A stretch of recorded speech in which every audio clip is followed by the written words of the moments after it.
আন্দোলনকারীদের ঘোষিত long March কর্মসূচি আজ রাজধানী সহ সারা দেশে চলছে কারফিউ। সেনা সদস্যরা রাজধানীর গুরুত্বপূর্ণ পয়েন্টে অবস্থান নিয়ে আছেন।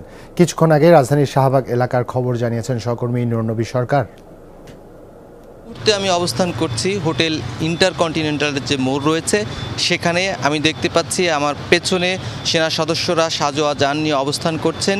শিক্ষার্থীরা যে আন্দোলনের কর্মসূচি দিয়েছেন, যে লং মার্চ ঘোষণা করেছেন, সেই লং মার্চের কেন্দ্র কিন্তু শাহবাগ।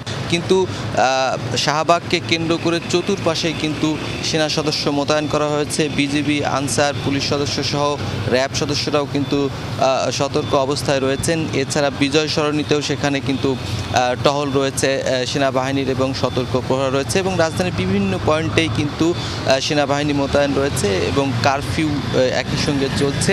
রাস্তায় জরুরি প্রয়োজনে যারা আছেন একমাত্র তারাই বের হয়েছেন। কেউ বাজারের উদ্দেশ্যে, কেউ চিকিৎসার উদ্দেশ্যে অথবা অন্য কোনো উদ্দেশ্যে জড়ো হয়েছেন। সাধারণ মানুষের যে চলাচল আমরা খুব বেশি দেখতে পাইনি, এবং স্বাভাবিক যে পুলিশি টহল থাকে সেরকম পরিস্থিতি খুব একটা কম চোখে পড়েছে। তবে সেনা সদস্যরা সতর্ক অবস্থায় তাদের দায়িত্ব পালন করছেন। লং মার্চ কর্মসূচি দুপুর 2টা থেকে শুরু হওয়ার কথা শাহবাগে।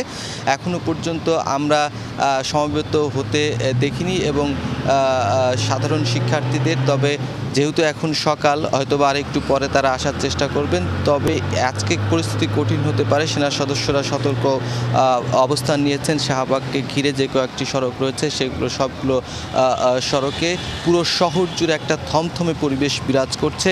কারণ গতকাল ব্যাপক সহিংসতা হয়েছে, প্রাণহানির ঘটনা ঘটছে রাজধানী ঢাকা সহ সারা বাংলাদেশে। তবে শিক্ষার্থীরা বলছেন তাদের যে দাবি সেটা আদায় করে তারা যাবেন। অন্যদিকে সরকারের তরফ থেকে বলা হয়েছে সরকার পতনের যে এক দফা দাবি দেওয়া হয়েছে এটি শিক্ষার্থীদের নয়, এবং যারা সহিংসতা করছে তারা সন্ত্রাসী, আন্দোলনকারী নয়। এবং সরকারের পক্ষ থেকে বলা হয়েছে যে শিক্ষার্থীদের যেন ঘরে ফিরিয়ে নেওয়া হয়, অভিভাবকদের।